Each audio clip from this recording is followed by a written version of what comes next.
Hi guys, I am Megan Demore with Comic Book Resources. How are you today? Good. How are you? Good, thank you.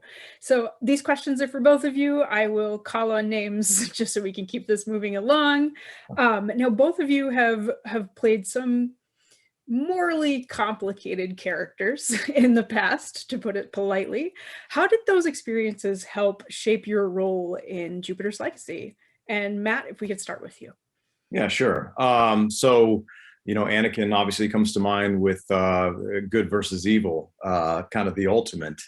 I think it's a matter of perspective. I think that sometimes with Anakin's story, kind of the more heroic, more bravado, more charisma we showed him as a hero made his fall more tragic. I think that's going to be there for George too. I hope audiences really connect with him in the past, and he's kind of a guy that has a magnetism about him.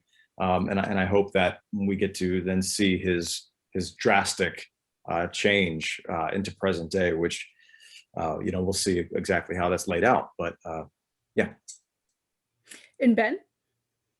I don't think I brought anything from any other guy. I mean, I play dubious men a lot of the time. I don't know what that says about me, but I think it all stems from a different place, and I like to start from scratch with any character. I find things that are the same as me, hopefully not the dubious bits, and then sort of fill in the rest. And they all have, I think, their own places of where that comes from. I don't think I've played anyone quite so emotionally volatile as a younger person as Walter is in the 1920s. So it all stems from there with him, I think. Yeah, let's talk about what you said, and perhaps this isn't the most flattering question after what I just said, but is there, like, what of yourself did you bring to this role? What aspect, I guess, would you say you relate to the most with your character? And I'll flip it with you, Ben. I think that I think any part you play, I think all of us have, even if it's for just a second, thought the most dreadful things, or have experienced emotions that you can amplify into an extreme state of mind that a character has. And all you need, and it's what I love doing, when there are things that are very obvious that are sort of similar. I think we all know what it's like to feel like a fish out of water, or to be incredibly happy, or there are all those things that are sort of easy to tap into. But it's those weird bits that I love finding, and then sort of going, oh, there was that time when that happened, and everything comes flooding back, and you can, eke that out into forming a character. And it's the most exciting part of the job, I think, is to create those moments and sustain them. Yeah. And Matt, if you could weigh in. Yeah, sure. I just echoing kind of what Ben said. I think we all have aspects of, just to keep it simple, good and evil in us in a way. I think, you always hear people say, like, don't try to harm my kid, I'll kill you. Or like, I'll go to jail the rest of my life, I don't care. And I think people mean that, but that doesn't make them a bad person. That makes them extremely protective and loving. And, you make bad decisions, but if you're forced into a corner as humans, I think we come out swinging often. So, but I think at our core, right, we all kind of want to be good.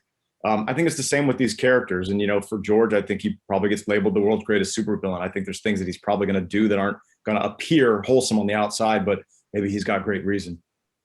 All right, I've only got a minute left. So quickly, if you could tease, I guess, George and Walter's complicated relationship for those readers who haven't had the opportunity to see this show yet.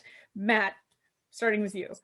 Well, I think it's a fun relationship to watch. I think it's very strained, very stressful, but I think there's a cat and mouse game going on. And I actually sort of think that cat and mouse game kind of does this as we go on with their lives.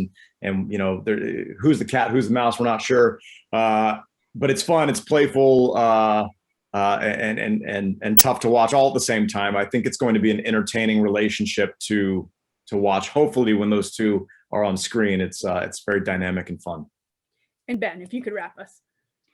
It's a relationship that is filled with gristle and meat, and it's endlessly fascinating and delicious to play. And it comes from a very wrong-footed place. It sort of begins in not a great place, and then that amplifies over 100 years. We stay with them for that long, which is kind of joyful because you don't normally stay with characters for that length of time. So it starts off as one thing and then becomes something totally different by the time we join them in the present day. Oh, that's a great tease. Thank you guys so much. Good luck with the rest of your launch. Thank Thank you you. very much.